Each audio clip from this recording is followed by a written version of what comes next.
श्रोते हो, आता आपण ऐकणार आहोत अहिल्यानगर जिल्ह्याचं वार्तापत्र. या वार्तापत्रात 100व्या अखिल भारतीय विभागीय मराठी नाट्य संमेलनाला नगरकरांचा उत्स्फूर्त प्रतिसाद, 76वा प्रजासत्ताक दिन जिल्ह्यात मोठ्या उत्साहात साजरा आणि दावोसमध्ये झालेल्या विविध करारांमुळे अहिल्यानगर जिल्ह्याच्या औद्योगिक विकासाला चालना मिळण्याची अपेक्षा. यासह ऐकूया आमचे अहिल्यानगर जिल्ह्याचे प्रतिनिधी मनोज सातपुते यांनी पाठवलेला ठळक घडामोडींचा हा आढावा.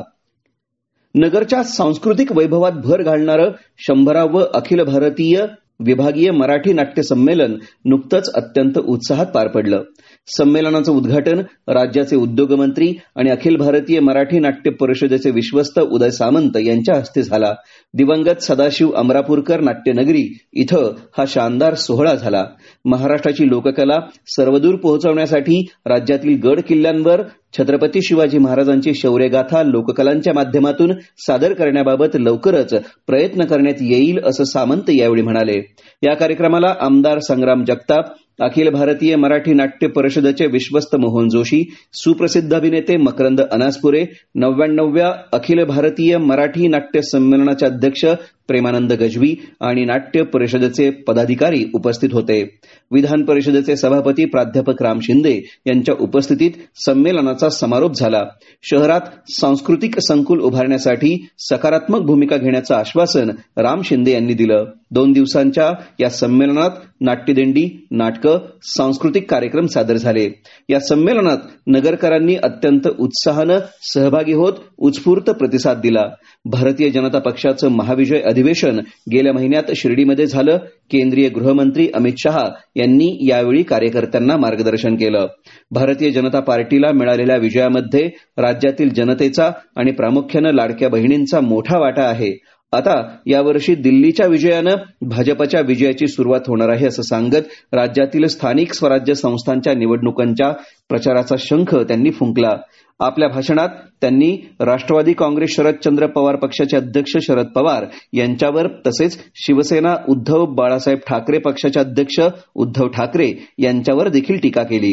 मुख्यमंत्री देवेंद्र फडणवीस, भाजपचे कार्याध्यक्ष रवींद्र चव्हाण यांच्यासह पक्षाचे विविध पदाधिकारी आणि मंत्री या अधिवेशनाला उपस्थित होते.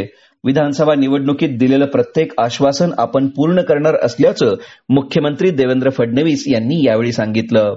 76वा प्रजासत्ताक दिन जिल्ह्यात मोठ्या उत्साहात साजरा करण्यात आला.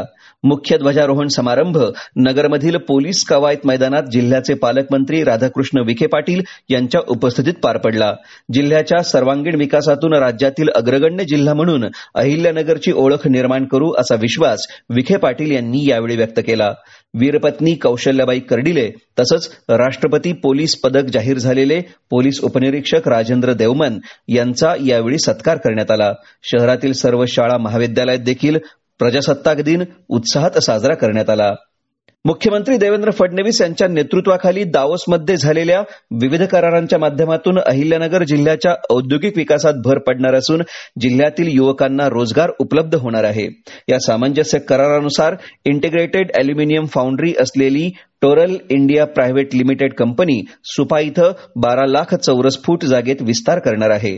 सिलिकॉन बेव्हरेज ही कंपनी अन्न आणि पेय बनवणारी कंपनी असून 1039 कोटी रुपयांची गुंतवणूक ही कंपनी करणार आहे. या माध्यमातून 2000पेक्षा देखील अधिक युवकांना रोजगाराची संधी उपलब्ध होणार आहे. अहिल्यानगरच्या जिल्हाधिकारी सभागृहात नुकताच राष्ट्रीय मतदार दिन साजरा करण्यात आला. यावेळी जिल्हाधिकारी सिद्धराम सालीमठ यांच्या हस्ते उत्कृष्ट कार्य करणाऱ्या गावांचा गौरव करण्यात आला.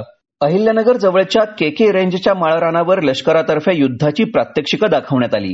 या निमित्तानं भारताच्या लष्करी सामर्थ्याचं दर्शन उपस्थितांना झालं. Helicopter T-90 Bhishma, T-72 Ajay आणि MBT अर्जुन अशा विविध रणगाड्यांचा यात समावेश होता. भारतीय लष्करातील महत्वाची प्रशिक्षण संस्था असलेल्या mechanised infantry centre and school यांच्या वतीनं याचं आयोजन करण्यात आलं होतं. नेपाळचे लष्करी अधिकारी देखील या कार्यक्रमाला उपस्थित होते. तर श्रोते हो, हे होतं अहिल्यानगर जिल्ह्याचं वार्तापत्र. आमचे अहिल्यानगर जिल्ह्याचे प्रतिनिधी मनोज सातपुते यांनी पाठवलेली माहिती आपण ऐकलीत. वाचन केलं होतं प्रशांत जाधव यांनी. हा कार्यक्रम आकाशवाणी पुणे केंद्राच्या प्रादेशिक वृत्त विभागानं सादर केला.